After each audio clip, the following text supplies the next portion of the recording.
human shadows. Today marked a momentous occasion, the Federation's renewal ceremony for Earth. Fresh from the Federation's most prestigious diplomatic university, I was beaming with pride as the newly appointed aide to the ambassador assigned to the humans. The significance of this assignment wasn't lost on me. My parents were over the moons, and I could still hear their congratulatory messages buzzing in my earpiece. The ceremony site was on a human colony strategically positioned closer to the bustling Federation thoroughfares. Traveling through the vast cosmos, my first view of the colony left me in awe. The colony showcased a perfect blend of human architecture, interspersed with alien tech, providing a hint of the cohesiveness the Federation aimed for. Stepping off the ship, the chilly air of the colony hit me. I braced myself, not just for the new environment, but for the forthcoming introductions. The tales I had heard about humans did little to prepare me for the real thing. And then, there he was, Lord Canning, surprisingly shorter than I had imagined. While I towered at 8 feet, this esteemed human representative measured around 6.5 feet, which I was told was considered tall for their species. Our initial greetings were formal, perhaps a bit awkward. Humans have a peculiar way of making eye contact, a piercing, intense stare that felt unsettling. And when Lord Canning smiled, baring his teeth in what I understood was a gesture of warmth, I couldn't help but feel uneasy. The Federation mostly consisted of vegetarians, and the thought of welcoming a carnivorous species was, for lack of a better word, alien. The grandeur of the ceremony hall was evident. Multi-tiered seating arrangements, state-of-the-art holographic projectors, and a central dais where the renewal oath would be taken. Delegates from various Federation planets were already seated, their whispered conversations creating a gentle hum. Lord Canning introduced me to his retinue. Among them, I noticed a group of 12, standing with an unyielding posture. Gurkhas, they were called. Their stoic presence was in sharp contrast to the bustling atmosphere of the hall. As conversations flowed, I became engrossed in the complexities of human culture, politics, and their place in the larger galactic community. My preconceived notions began to thaw, replaced by a genuine interest in understanding this enigmatic species. Their tales of survival, exploration, and perseverance painted a picture of a resilient race, unyielding in the face of adversity. Yet nothing could have prepared me for what transpired next. The dimmed room resonated with anxiety. My own heartbeat echoed in my ears as the harrowing reality sank in. The Alliance had chosen this moment to strike. The Alliance, once part of the Federation, had turned against it after their bitter defeat in a short-lived but devastating war. This faction, reduced to rebels, found solace in disruptive activities aimed at undermining the unity and strength of the Federation.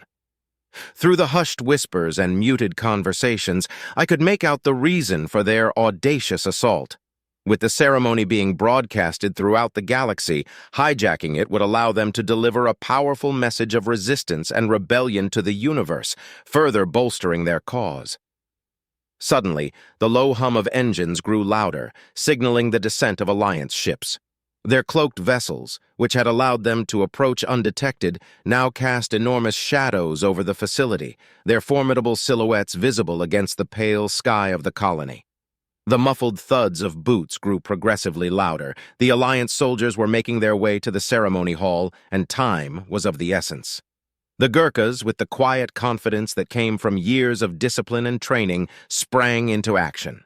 Lord Canning, in hushed but firm tones, strategized with them, the memory of their whispered plan forever etched in my mind. They aimed to defend the hall, turning the facility's very architecture against the invaders. The corridors turned into mazes of deception. Shadowy figures darted in and out, the Gurkhas' signature kukri knives glistening in the dim light.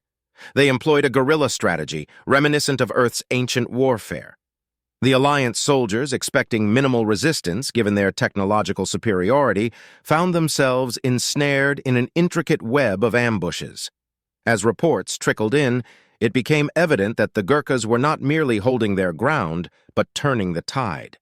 The Alliance soldiers, once the hunters, were now the hunted. Fear and confusion reigned in their ranks.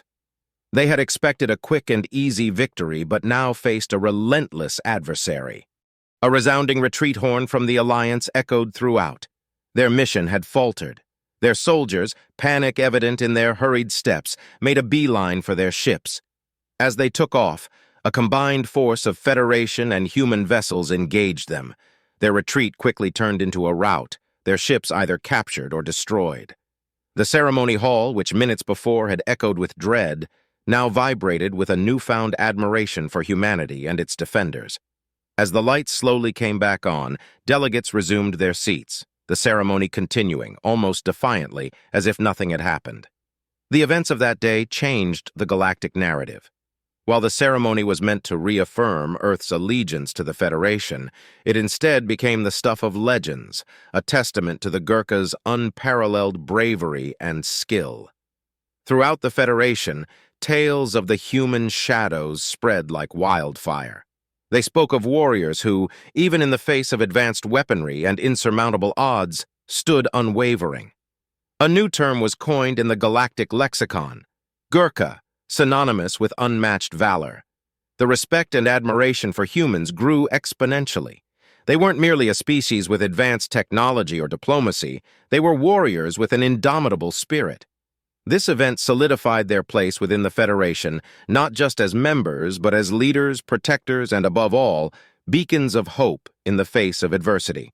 As for me, my journey with humanity, filled with respect, admiration, and wonder, had only just begun. I realized that there was so much more to discover, learn, and cherish from this fascinating race. And the Gurkhas? Their legend was just taking root, destined to grow and inspire generations across the cosmos.